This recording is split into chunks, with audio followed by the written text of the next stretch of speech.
Welcome, everybody, to another edition of Keep the Line Moving, the podcast designed to talk about leadership, life, and inspiration. I am your host, Chris Gargano. Let's level set this week, right? Your role in this arrangement with this podcast as the listener and viewer is to enjoy the podcast, be entertained, inspired, get tangible ways to improve your leadership or life's journey, right? My role is to bring you great guests and insights to accomplish that for you. This week, I will not let you down. This is an individual that I worked with at the Oakland Raiders in the early 2000s, and I could see that he was going to be something special. He's a kind person, a smart individual, and a great professional. That is why I'm bringing him to you. He is the vice president of coaching operations currently at the Seattle Seahawks. He's been there for 14 years.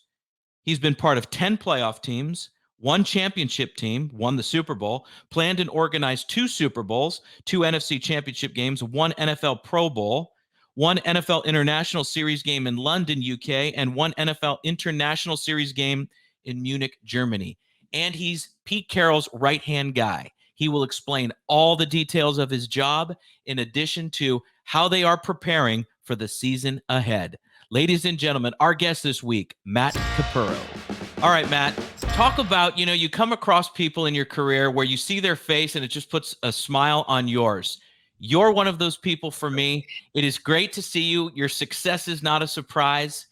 How's it going, Matt? Tell me how you're doing. Tell me everything about the Pacific Northwest and Matt Capurro. Doing great. It's good to be talking to you again, my friend. Yeah, things are good. Preparation in the NFL, Major League Baseball, the NHL, NBA. I think it's so behind the scenes. In a general sense, Matt, tell people about your day-to-day, and I know it's evolved, but tell them about your day-to-day and what that is like for the Seahawks. Sure. I mean, yeah, in the most general sense, Chris, we have 90 players on the roster right now. And in my job, my role in operations is to make sure that the team knows what to expect. They know what's coming up. I'm in charge of all the logistical planning and strategy as it relates to the off-season program, as it relates to upcoming training camp. And then when we get into the season, when we go week to week and, we're dealing with road trips so yeah, it's a lot of getting players from point A to point B, trying to minimize any questions that players or coaches have, and really just trying to do the behind the scenes stuff like you mentioned, so that our players can focus on playing and our coaches can focus on coaching. That's all that matters. And so I kind of enjoy that part of it, being behind the scenes and making sure things are running smoothly. So needless to say, Matt, attention to detail is paramount. And especially at the highest level of your profession, which you're at, which is the NFL. So that means meals, but not just meals to get them done, to get the players fed, what they're eating, when they're eating, how they're eating. That's just one facet of it, right? How they get to and from practice, how they access the building. So describe how seriously you and your staff take that at the Seahawks, and then previously USC and the Raiders, and we'll get to your lineage, of course. Yes, absolutely. There are a lot of different components that go into anything that you're planning, right? There's a lot of different entities. Obviously, we deal with practice a lot and player meetings, but we have a lot of different football departments that are stakeholders, right? Our athletic trainers, our equipment guys, our video department, strength and conditioning. Everybody's affected by the decisions that I make when I'm planning something out, when I'm planning out a road trip with Coach Carroll, or planning out training camp. So there's a lot of different factors. You have to be very organized. You have to communicate very well, right? Communication to me is paramount, right? I feel like you can never be a master at it. It's just a constant daily just kind of a daily exercise to keep improving your communication skills, explaining to the different department heads, why we're doing something, right? I think that's hugely important, to just make sure that they understand why these decisions are being made by Coach Carroll, myself, and what the purpose is. And then our players as well, making sure that they understand why we're doing things. It helps, when the whole team is on the same page, right? And things are just running seamlessly, right? That, like, to me, that is just a perfect scenario when you go on a road trip, right, Chris? And everything from A to Z is just perfectly timed out, right? Everybody knows what's coming up, and you get that win, and you head back to town. There's nothing better than that. No doubt. One of the things that you said is the Yeah. why we're doing it. You'd think in the Yes. NFL, here's the itinerary, here's where we're going, this is what we're flying, this is what we're doing, deal with it. We got a game to win. But Yeah. no, to get stakeholders bought in and Yeah. have optimum efficiency, you need to explain the why. Describe that thought process and how seriously you take that. Absolutely. I think it goes back, honestly, about being prepared. I learned that back at my time with the Raiders. And who I learned that from, Chris, was Mr. Davis, right? Dealing with him on a daily basis was awesome, but it was challenging, right? He wanted to know. He would test me all the time, like, whether we were watching film together or whatever. He'd be, who's that player? How's he around the building? What does that person do? What are we doing today? How are things going? It was every single day answering those questions. So I learned at an early age, like, you need to be prepared, right? Now, as well as I do, 9 times out of 10, he already knew the answers to those questions. He was just testing me, right? Like, he just wanted to know how committed I was to this profession. And I took that, and it's always stayed with me, is just being prepared for any scenario that could pop up, right? And then, as an operations logistics person, right, you have to think of everything, right? No detail, can be left to chance, right? You have to think of all the minute things, and then hopefully everything goes smoothly and it's a successful trip. So let's back up and get to Mr. Davis, because he did used to do that. He would call you into the office and ask you everything. I remember I would get a call from his assistant. Mr. Davis would like to see you. You walk down that hall, and I would have a mental checklist. He's going to go after this, and this. Yeah, And I yeah, better be ready, man. And I would just look at the man and answer him honestly, like I'm sure you did. But look at you come out of the University of San Francisco, and actually your time with the Raiders started in high school. yeah, Describe to everybody how you had this wonderful opportunity at a very young age with the yeah. Raiders. Yeah, I mean, it was really by random chance that I got started. I was 17 years old. 1998. I'm at a family reunion, and I walk up to a cousin of mine who was talking with my dad, and I happened to be wearing a Raiders sweatshirt. Now, just to explain, my entire family is 49er fans. So I'm the only one who's a Raider fan. I happen to be wearing a Raider sweatshirt that day. And my cousin says to me, hey, do you like the Raiders? I'm Mr. Davis's lawyer. They love people around who are passionate about the Raiders. Maybe I'll put a call in for you. And I was ecstatic. And so I called him the very next day. I was like, hey, remember our conversation? And a week or two later, I'm on the phone with Bruce Allen, and Bruce is setting up a meeting for me with Mark Ortega at the Napa Valley Marriott, if you remember. Yes. So I sit, a couple weeks later, like I said, I'm still in high school at the time. I'm about to go into my senior year. I sit down with Mark, and he gets me into the football operations role there at training camp. And that was the first time where I was exposed to those really the logistics of the sports industry. And I loved it. I loved, how many things, like, Mark had to deal with, and how many different departments Mark had his hands in. And I just loved how he was the point person for so many different things, and how he had relationships with everybody around the building, which I thought was fantastic, and how organized he was.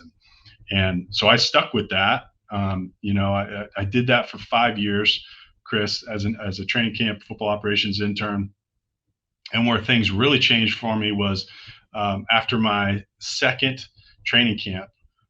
It's June of 2000, and I get a phone call from Mark Ortega.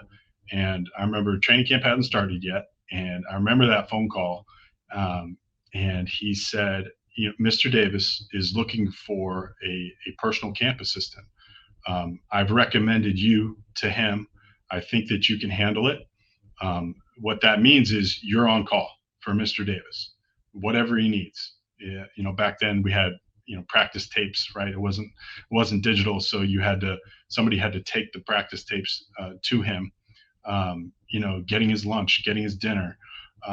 So I started doing that, and that was the best thing I had. So now I had some one-on-one time with Mr. Davis, and got to learn a lot from him, right? And got to watch tape with him, got to ask him questions, got to drive him around. I'd have to drive to his house in Piedmont, and drive him up to training camp. But that relationship started, and then when time was ending at University of San Francisco, I got hired full time in 2003, and that was kind of the start of my time there at the Raiders. Then you get an opportunity to join Pete Carroll down at USC. How excited and prepared were you for that opportunity? Because sometimes, I left the Raiders, you left the Raiders. We all make transitions in life.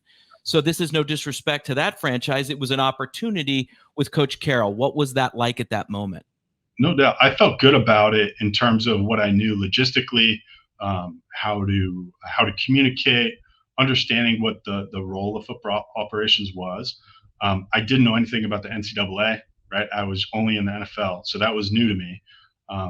But going down there, it was a learning experience. But like I said, the NCAA part was a big learning experience. And then getting to meet Coach Carroll, getting to meet him for the first time, and just understanding. I'm going to a college program that has had tremendous success. Right, Pete has been there for a number of years. They're winning, and just bowl game after bowl game.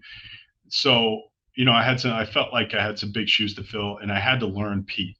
And that was the other thing I was going to say is, at the Raiders, I had been around different types of head coaches, right? I had been around Coach Gruden, Coach Callahan, Norv, Art Shell, and then Lane and Tom Cable. So I had a number of head coaches where I had to learn them, right? I had to understand how they thought and be comfortable with change, right? So I had that. So that didn't intimidate me at all, getting thrown in that situation. I just needed to learn another head coach.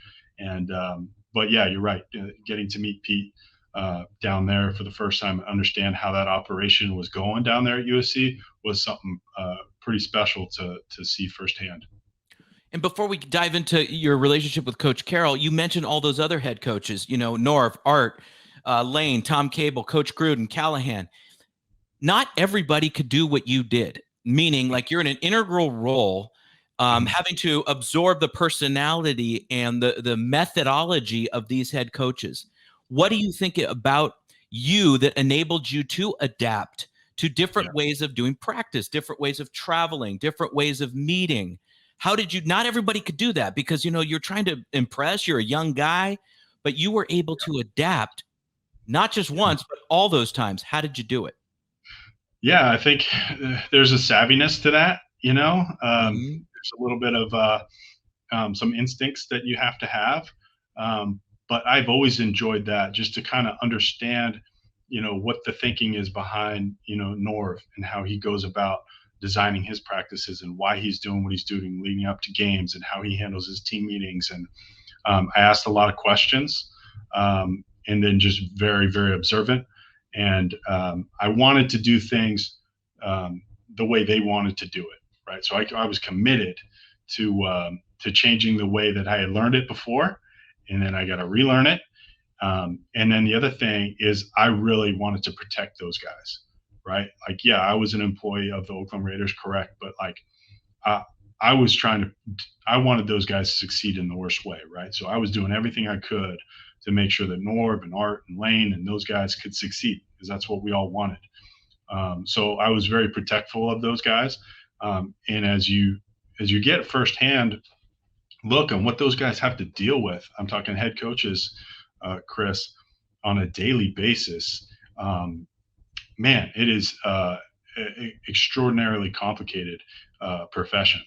Being a head coach, you're pretty much a manager, a CEO, the decision making that you have to make on a daily basis, the time commitment that they have to have, and just in the coaching profession alone, right? It's so demanding, and I just developed such respect for that person in that role, and obviously that carried over to Coach Carroll down at USC and here at the Seahawks. That's my job, is to look out for him, right? Represent him when I'm talking to other football departments, and how we're conducting ourselves. And, really just to take it a step further, I want, a certain philosophy and culture that he wants us to feel like here at the Seahawks. Like, it's my responsibility to make sure that that's communicated out, right? All throughout the building, whether it's our players, coaches, our football staff, everyone has to be pulling the same direction. And I think that's kind of what I learned from having all those different head coaching experiences. And same goes for today. Matt, to give trust, you have to receive trust, right? Is that a fair statement? Yes. So my assumption is that you're trusted by Coach Carroll, right? So talk about the evolution, because you've been there over a decade and you've been steadily climbing, and doing really well. Obviously, 2 Super Bowls and a ton of success. I mean, the Seahawks are a perennial winner for a reason. So talk about the evolution of your relationship with Coach Carroll and where you are today. But tell us about, how did you learn one another? Because, he walks out of the office and boom, there you are. Yeah. And thinking back to those early moments at USC, I think I needed to prove to him that I was committed, I was organized, I communicated well, and I had, I was looking out for him in everything that I did, and I think over time, all right, like you said, trust is something that's earned, and I think over time, year after year, of being prepared, which I learned at the Raiders on how to be prepared, that created that relationship, and it just kind of grew from there. Hard to believe this is our 14th year in Seattle now. What's your meeting cadence, if I may ask? Like, how often are you communicating, and how important is that to be on the same page? Obviously, but talk about, how often you're communicating with Coach Carroll, if you would. I'm not trying to get any state secrets here. I'm just trying to figure this out. It's daily. I mean, it should be daily, right? Our interaction should be daily, at least a check-in, right? If there's no major things to talk about, it's a daily check-in at the minimum. I think that you need to have that checklist, right? That's part about being having good organization skills, right? I'm going to have a priority list every single day, Chris. All right, I need some things that Coach Carroll needs to address, whether we're talking about our travel policies, or a certain road trip that we're having issues getting into a certain hotel, or how we're going to approach training camp, or this practice or that practice. Those are just nonstop items that we need to constantly talk through. It's daily, Chris. Some meetings have more items to discuss than others, but at the minimum, it's at least daily. So I'm not in Seattle, but I know the NFL, and I love the NFL, and I've obviously studied your head coach. He has a tremendous amount of energy, and it's authentic. You could tell. I mean, he hits the practice field, he hits the press conference. You could just feel it, right? So how integral is that to the culture of the Seahawks, the energy, enthusiasm, and the genuine nature of Coach Carroll wanting to be great and make others great around him? Yeah, no question. It's infectious, right? It is a positive vibe all around the building every single day. Coach Carroll's never had a bad day, and you better be right there with him with your positivity. And I think from a culture standpoint, right? It's we have a standard that's set, and that's not only set from Coach Carroll, but really it's set by your great players, and a lot of our great teams that we've had, it's that players taking ownership of that and creating that culture. Coach Carroll obviously has personal philosophies that he believes deeply in, and principles that he believes deeply in. And he's not going to waver on those things. And he's going to make adjustments along the way to improve things. But the core beliefs are there, and they're always the same. And we have a language with how we talk, right? How we talk about competition and doing things better than they've ever been done before. There's a lot of different things that we say, and it trickles down, right? It trickles down from Pete to the coaches, to the players, to the football support staff. We all speak the same language when we're down there in the equipment room, and it's when you have that consistent culture that I think you can really give yourself a chance to do something special. And that goes back to a point you made earlier in this conversation, which is communication and communicating those values, right? And they have to be repeated, like you're saying. They have to be repeated in meetings. They have to be repeated in small meetings, team meetings, and every meeting in between. So talk about that cadence and how everyone has to buy in. You can't have a coach leaving a room and having his or her own agenda in a smaller meeting room. There has to be a unification of messaging. How do you pull that off in Seattle? Because clearly it has worked. Sure. I think it starts in the coaches department, right? Like the assistant coaches get a tremendous amount of just teachings from Coach Carroll on a regular basis, right? So he starts with those guys, right? They're going to be the voices that carry that message to their meeting rooms that trickles down to the players. I put a lot of responsibility on myself to make sure that it's understood from the other support staff as well, like what his expectations are. And, like I mentioned, Chris, this is our 14th year, right? Like a lot of these things were taking place in 2010 and 11 and 12 when we were just getting started, right? And we were getting just kind of started. And, so yeah, the language needs to be there. Like I said, I take responsibility. I need to make sure that the support staff knows how Pete wants to travel. The video guys know how he likes to do his meetings. Like I said, our travel director is well informed. Our equipment guys know exactly how he wants to practice on a daily basis. It's very specific.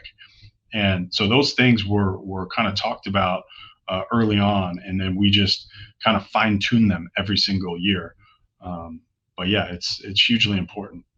So being on the West Coast, right, you have to travel to a lot of East Coast, central of the country type cities, right? Denver and Minnesota and franchises like that. And then obviously to the East Coast. So needless to say, teams on the West are putting in a lot of miles. Yes. How do you combat that? And how do you make sure, like, your travel is very intricate because you can't afford to make mistakes, or the Friday departure date. Describe to people, and I know you're overseeing this now, but describe how intricate that is, especially for a Northwestern team, right? No doubt. I mean, that's nothing new, right? Every single year you're traveling the most of any other team, right? So I know this year's, again, I think this year we're traveling more miles than we had last year. And last year we went to Munich, Germany. So that's saying something. But yeah, we're used to it. I think that there's got to be a consistency in how you approach each road trip, right? Things need to feel routine to players. And then, yeah, I think that's been the biggest difference, whether you're playing at 10 a.m. Pacific time, wherever you are, like, it doesn't matter. Like our guys have risen above that. That was the thinking for the longest time. Like, oh man, it's so bad to play at 10 a.m. West Coast time if you're on the East Coast. Like, our guys do it quite well, and the only thing I can say about that is just the consistency that we approach each road trip with. All right. You and I talked in preparation for today, and I got excited and I said, hold on. We got to talk about that when we actually record. Name for me and the audience, if you could, some of the top players that you've been around that just do their business a different way. They work hard because you're on the front line. You see it. Who are some players that really, really take their profession to the next level? Yeah, well, I'd say the time in Oakland, Chris, would be obviously Rich Gannon would be right at the top. Like being around him at a young age, and just watching how he prepared and how he held his teammates accountable was something special to witness on a daily basis and to watch him work on the practice field. But I mean, obviously, being around Jerry Rice, Tim Brown, just ultimate competitors and true professionals. Watch the way those guys worked every day. Jerry never wanted somebody to outwork him on the practice field, even. So just being able to watch that every single day. Obviously on the defense side of the ball, just being around Charles Woodson and Rod Woodson. There's just watching Rod's professionalism and how he approached his day-to-day job, and Charles just being the natural athlete that he was special. And then I'd say here in Seattle, obviously you mentioned that the Super Bowl team, Cam Chancellor really sticks out from a leadership standpoint, right? Like he just really had the ability to pull people with him. That's pretty rare when I'm talking the entire team, right? Where your voice goes to the offense and the defense. Like they'll follow you both sides of the ball. Like that's pretty rare to do that. But yeah, so Cam, obviously Bobby Wagner, just watching him on a daily basis, and then just two ultra competitors in Doug Baldwin and Richard Sherman. I mean, just watching those guys just work against each other just on it every day. It's been a great thing to just kind of watch those championship teams, just the grit that they had, that they developed as a team, right? Individually, they had it. And that's where Pete comes in, right?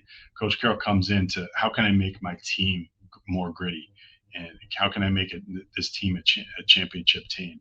And he was just such a master at motivating, and is a master at motivating teams, and just getting teams to buy in, to this culture.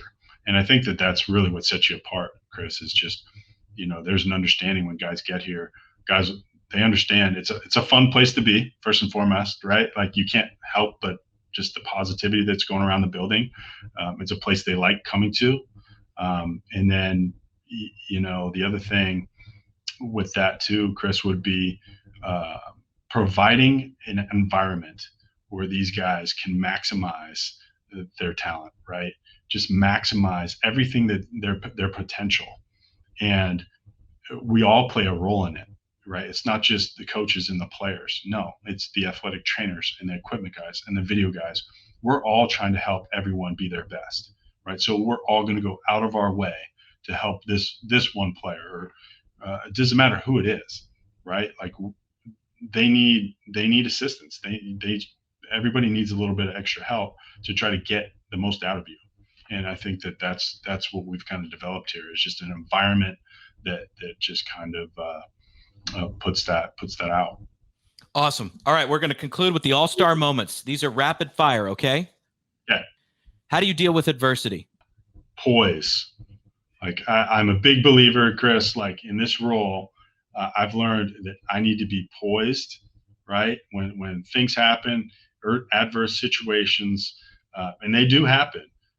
In my role here in logistics and operations, right? I can't have anybody looking at me like, oh, Matt's frazzled, like something must be wrong, like something's off. Like, no, I'm always going to be even keeled. I'm going to have poise about me, and I think that goes a long way.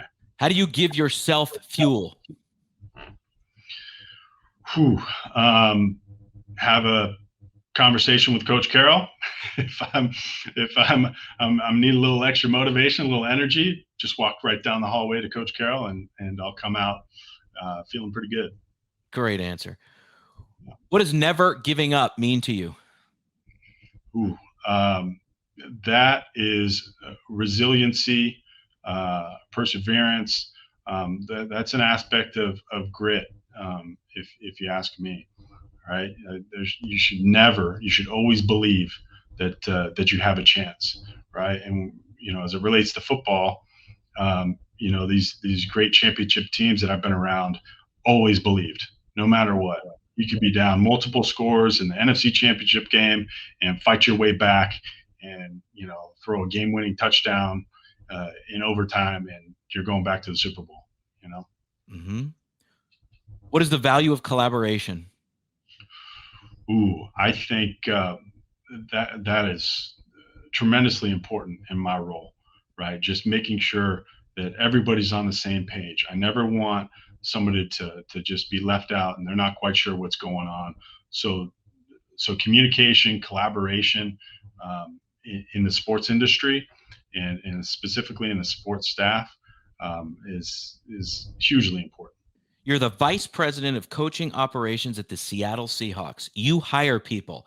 What do you look for in an ideal candidate? Now, I look somebody who's extremely organized, somebody who is willing and hungry, and loves sports, loves football, and somebody who's willing to listen, willing to learn, and just eager. That's what I really look for. Awesome. Lastly, describe yourself as a leader in one sentence. Ooh. Um,